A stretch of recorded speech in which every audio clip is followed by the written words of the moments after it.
오늘 선생님이 들려줄 이야기는 4학년 1학기 교과서에 나오는 나무 그늘을 산 총각 이야기입니다. 어떻게 총각이 나무 그늘을 샀을까요? 우리 이야기 흐름 생각해보며 나무 그늘을 산 총각 이야기 들어봐요. 글 권규헌, 그림 김예린.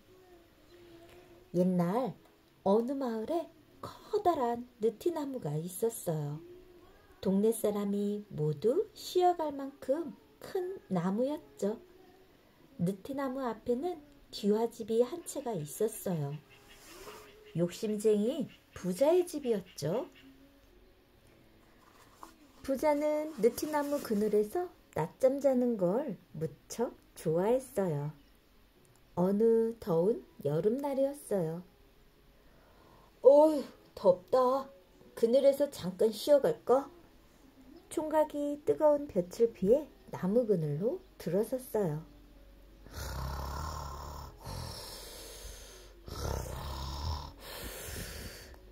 나무 그늘에는 부자가 코를 골며 자고 있었죠. 잠깐 쉬어가려던 총각도 그만 잠이 들고 말았어요. 얼마 뒤 욕심쟁이 부자가 깨어났어요. 부자는 총각을 보자 버럭버럭 소리를 질렀어요. 너 이놈! 허락도 없이 남의 나무 그늘에서 잠을 자다니!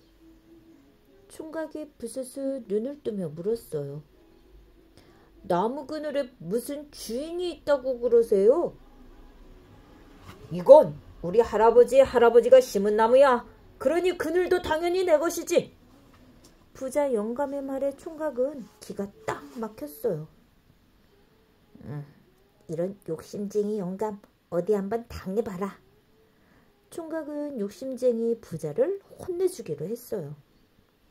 영감님, 저한테 이 나무 그늘을 파는 건 어때요? 부자는 기가 솔깃했어요. 아니, 이런 멍청한 녀석을 봤나? 부자는 억지로 웃음을 참으며 말했어요.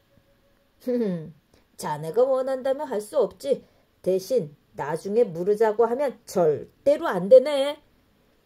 부자는 못 이기는 척 나무 그늘을 팔았답니다. 총각은 열량을 주고 나무 그늘을 샀어요.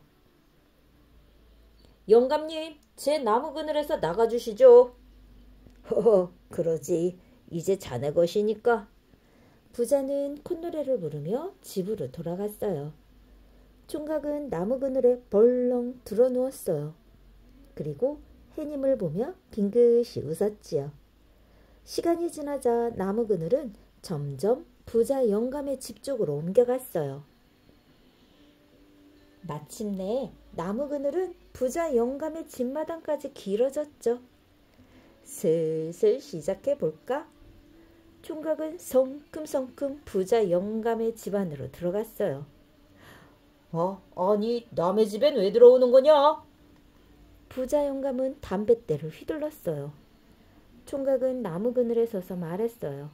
하하하하, 영감님, 여기는 제 그늘인걸요. 마당까지 들어온 그늘을 보고 부자 영감은 아무 말도 할 수 없었죠. 총각은 부자의 마당에서 뒹굴뒹굴 신이 났어요. 역시 비싼 나무 그늘이라 시원하군. 마당을 빼앗긴 부자는 그늘을 피해 다니며 부글부글 속을 끓였지요. 시간이 지날수록 나무 그늘은 점점 더 길어져 안방까지 들어갔어요. 총각은 그늘을 따라 안방으로 들어갔어요. 부잣집 식구들이 깜짝 놀라 소리쳤어요. 아니, 여기가 어디라고 함부로 들어오는 거예요? 제가 영감님께 이 나무 그늘을 샀답니다. 식구들은 총각의 말을 듣고 어이가 없었어요. 아이고, 영감, 어쩌자고 그늘을 팔아요. 아버지, 얼른 돈을 돌려주고 저 사람을 내쫓아요. 식구들이 부자 영감을 달달 볶았어요. 조금만 참아봐. 저 녀석도 곧 집에 가겠지. 부자는 식구들을 달랬어요. 돈을 돌려주기는 싫었거든요. 잘 잤다. 저녁이 되어 그늘이 사라지자 총각은 집으로 돌아갔어요. 하하하, 그것 보라니까 별 수 없이 집으로 가잖아. 저 멍청한 녀석 덕분에 10냥이나 벌었다니까. 그런데 다음 날도 그 다음 날도 총각은 매일매일 부잣집을 드러늘었어요. 당장 돈을 돌려주세요. 식구들은 팔딱팔딱 뛰었어요. 부자도 더 이상은 참을 수가 없었죠. 아, 여보게, 그늘을 다시 나에게 팔게. 내가 10냥에다 10냥을 더 보태주겠네. 이렇게 좋은 그늘을 겨우 20냥에 팔라고요? 총각은 눈도 깜짝하지 않았어요. 총각은 동네 사람들을 그늘로 불렀어요. 욕심쟁이 부자를 골려주는 일이니 모두 신이 나서 달려왔죠. 부자 영감의 집은 날마다 사람들로 북적거렸어요.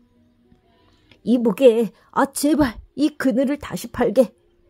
부자 영감은 사정사정했어요.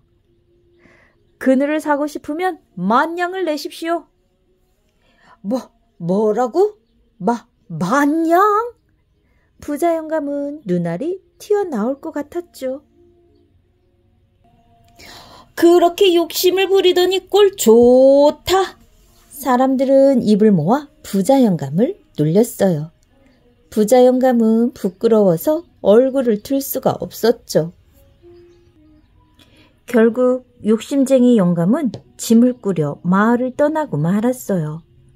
총각은 기와집과 나무 그늘을 큰 쉼터로 만들었어요. 쉼터는 누구나 마음 놓고 쉬어가는 곳이 되었답니다. 자, 어땠나요? 나무 그늘을 산 총각. 정말 지혜로운 총각이죠? 선생님이 들려준 거에 답변 한번 해볼래요? 첫 번째, 총각이 나무 그늘을 산 까닭은 무엇일까요? 두 번째, 나무 그늘을 산 총각은 욕심쟁이 영감을 어떻게 혼내주었죠? 맞아요. 자, 마지막 세 번째. 욕심쟁이 영감이 떠나자 총각은 나무 그늘을 어떻게 했나요? 대답이 잘 생각나지 않는 친구는 다시 한번 들어보세요. 여러분은 집에서 선생님이 들려준 이야기로 나무 그늘을 산 총각 독후감 한번 써볼래요? 독후감 어떻게 쓰냐고요? 선생님이 들려준 이야기를 통해서 가장 기억에 남는 장면, 그리고 그것을 본인이 어떻게 생각했는지 일기 쓰는 형식으로 편안하게 작성해 보면 좋겠어요. 한번 도전해 보세요. 지금까지 나무 그늘을 산 총각 이야기였습니다. 좋아요, 구독 꾹 눌러주면 선생님이 계속해서 재미난 이야기 들려줄게요. 감사합니다.